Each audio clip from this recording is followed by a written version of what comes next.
Kalpan siang takin mentira Kaom dan sông tehi Karil rungai tua na sông te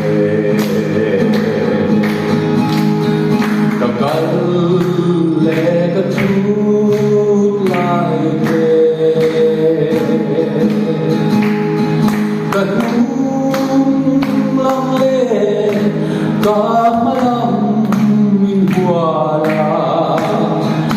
Aman ning ima min siyae Aman ning ima min siyae Aman ning ima min siyae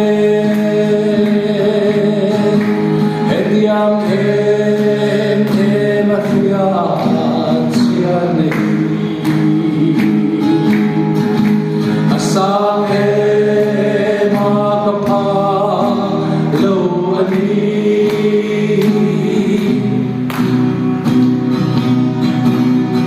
Lalpa tharau nakadi Khoya nge gakal bobang le Tuifin riat sumul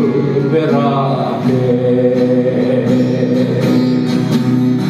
Vansang le seol amato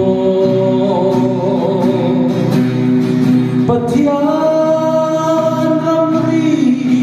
kham na le mahom lo Ama fiat lo re mahom lo Ama ning ima min siyae Ama ning ima min siyae Hediang mafiat siyan nahi Asa